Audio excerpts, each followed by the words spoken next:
it's FIDE Master John Curtis, and Grandmaster Teddy's not with me. Yes, he is. No, he's not. Anyway, I'm looking at our good chess friend, fbchess. As you can see from the chess profile, it's not Frank Brown the first. It's not Frank Brown the second. It's Frank Brown the third from California, United States of America. And here he is. And he's played a marvellous game of chess today. He's played at 90.9% accuracy. You might say, oh, he's 1223. How can he do that? Well, he does his chess.com puzzles. And let me tell you, he's got a very high chess.com puzzles rating. So he's a very good calculator. And this game was played over 10 minutes on chess.com. And so without further ado, we're going to go in and look at his game that he played on the 21st of May 2025 on chess.com. So here we are, here's the game. And he's playing the thedrum3000 rated 1207. And the drum is from Mexico, I believe. Yep, Mexico. Just check the flag. Game is only 28 moves long, so this video is quite short for Chess School. But I thought we should just feature young Frank, and we're just going to have a look at his game now. Here we go. And let's have a look at the game. Okay. Where are we? Back. Got to go back one square. Hold on. We're back. The drum versus fbchess. Get it right, Johnny. I'm going to go to we're in the analysis tool. D4. Okay, so the drum3000 from Mexico, playing our good friend fbchess, handicapped with the black pieces. He plays D5. So what he's doing is he's just nullifying this pawn in the centre. Both pawns are controlling opposite squares. C4 is played, and this is a good move. It's the Queen's Gambit, and you know that there was a series on the Queen's Gambit, so if you haven't seen it, the series of the Queen's Gambit, go and have a look at it, because I've seen it, and it is good. Very entertaining. C6 is played. It's in the sort of the vein of the movie Search for Bobby Fischer. It's another one you can look up, and you could go and watch that film. It's always good. I've seen it twice. Knight C3 is played, putting more pressure on the centre. Knight F6. So our friend Frankie's just controlling the square with the pawn and the knight. Knight F3 is played, and now Frank can take this pawn, but he chooses not to. He plays black. Knight F3, knight b5 to d7 is played by black. This is not really a great square. This knight is it's blocking the bishop, right, for one thing, this knight move. And knights actually belong on c3. So after pawn takes pawn, this knight is misplaced, and this bishop's a bit funny.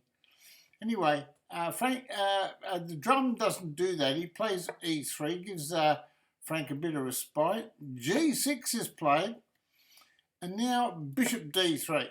Well, in these types of positions, in the Queen's Gambit, it's not really great for the bishop to attack the fianchetto pawn formation.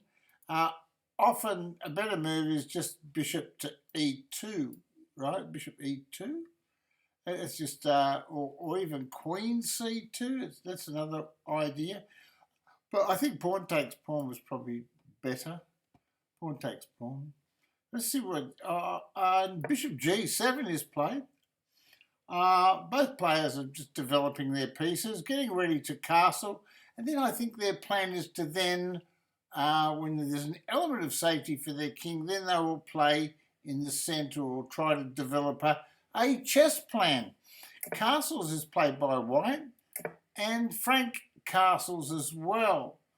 E4 is played. Well, it's not a bad move. because in this case, black can move this second knight to f6 after he captures here. So it's not a bad move. And he does do capture, knight takes. He played rook e8. Well, rook e8's not a good move. Rook e8's not a good move. Because I think knight to c3. But knight takes knight is more natural, followed by knight to f6, right? Rook e8 is played.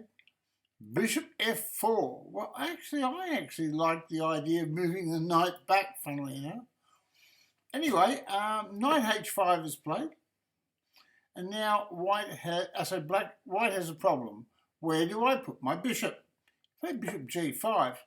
This is the move of a very good player. He played bishop g5. H6, he chases the bishop, but now he has created a slight weakness in the pawn structure here. A slight weakness, only very slight.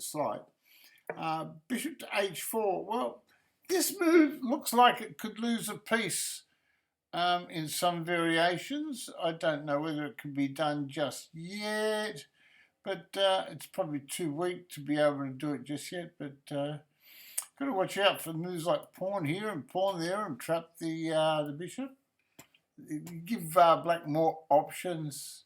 So Frank plays queen c7. And it's not a bad move either, queen c7. Queen to d2 is played. I actually prefer a move like, queen to d2 is okay. Queen to d2 is all right. It's not a bad move, queen to d2. E5 is played here. Well, in this case, let's have a look. What can we do here? G4 looks interesting, doesn't it? G4 will put the cat amongst the pigeons. No, he's got knight here. He's all right. Okay, so let's have a look and see what was played. E5. D5 was played by white. I still think you're probably better off to just capture the pawn. It's a bit... You see, this bishop's bad. The queen's behind the bishop. It's really bad for white. Black's got dynamic... he's opened the position in a dynamic fashion. D5 is played. C takes D. C takes D. And now F5 is played, right? F5. Okay, so how will white respond? How will the drum from Mexico, the thedrum3000, how will he respond to this move? This move seems to win a piece. It does win a piece. Yeah, so there's not... The whole idea is this bishop can be trapped after pawn here. And also, if this knight moves back, well, pawn here can actually fork the knight and bishop. Right, knight f6 is played. Well, this is crazy. It's not a good idea. Knight d5 takes f6. Well, he's developing his pieces. By taking with the knight here, he's actually opening up the bishop and supporting his pawn structure. It's very, very logical. Bishop takes f6. And now knight takes f6. And black should be very, very happy with this position. Now, rook on the a file to c1 was played. However, in this position, you've got to be a bit desperate. I'd play a move like pawn here, and if the queen takes the pawn, right, bishop check to the king would win the queen. So I'd play pawn here and try to trick him. But it is a 10-minute game. He'd probably work it out. Anyway, bishop knight to f6, rook a file to c1's played. Queen to d6, excellent move because the queen's a beautiful support for this pawn, which indeed wants to move forwards and cause a whole lot of trouble. Knight to h4 is played, and now in this position, king h7 was played. Well, that puts the king in the firing line of this piece. So why not just play e5 straight away? E5, right, pawn there, and then that way you don't have to worry about knight takes pawn. So pawn here I think is a good move. Let's see what happens. You play king h7, which is probably, I think, a secondary best move. I would have played king h7 after I hit the bishop. But let's see what happens. f3 is played. Well, now you can see slowed down the attack on the bishop, right? But of course, pawn here, that knight's almost gone. This pawn's free. Queen takes pawn is possible. So queen takes d5, it's the correct move in the position. b3 is played. And now rook d8, very logical move, threatening to win a piece, right? You can't stop it now. Rook to c3, e4, excellent move. And now f takes e4. You've got to take it because otherwise the pawn's going to take the bishop. Can't move your bishop, you'll lose your queen. Right, knight takes e4. You just a double attack on the castle, right, with the bishop and the knight, and you can't take the knight because the queen takes queen. So queen f4 is played. Position's just going from worse to worse with every move. Knight takes c3. It wins a piece. Queen to g3. He wants to get a check, a simple check. Black's not concerned. He just takes the bishop, right? Because it's a big bishop. It's for free. Queen takes g6 check. And now after king h8, how do you continue your attack? Well, knight f3 was played. And now knight checks. This is a very interesting move and a very strong one. The king moved to the corner. Now, in this position, if you just want to win, you can win easily with knight check, and then you win the castle. But why knight check and you lose your pawn when you can actually play knight hits queen, which is what was played. It's a beautiful move. It attacks the queen, and where does the queen go? Because queen takes rook check, and queen takes pawn check is coming. So say, for instance, you moved here. Well, queen takes rook check, and next move would be mate. So the only other move would be queen back, and then queen takes rook check. And then the knight must come in, and you know, if you really want to really rub it into your opponent, you can actually play queen takes knight check and laugh at him. And when he takes back, you could knight check him, and when he goes there, you just take his queen. He's got no pieces left.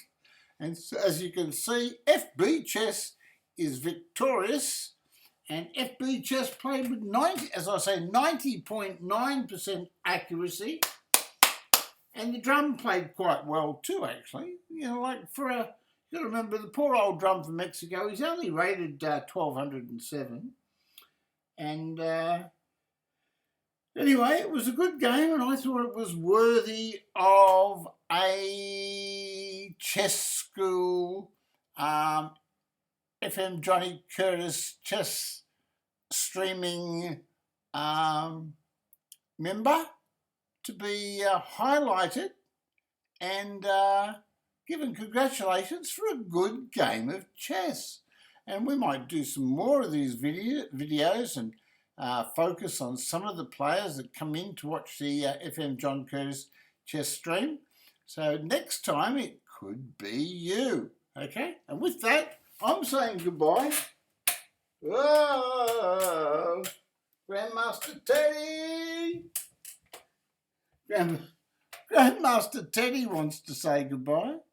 And for the purposes of this video, I'd like to present Frank with the crown. Today, Frank, you can wear the crown.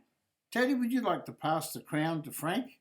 Well, sure, Johnny. I'd like to say thank you to Frank for providing us with a great game of chess, and we can all learn from Frank's experiences.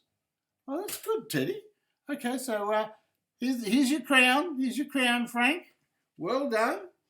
You've won the prize of the week. See you later. And God bless you too. God bless everybody that comes into my channel, or who comes in and watches, who participates, and makes Teddy and I very, very happy. Isn't that right, Teddy? That's exactly right, Johnny. Thank you, Teddy. Okay, bye.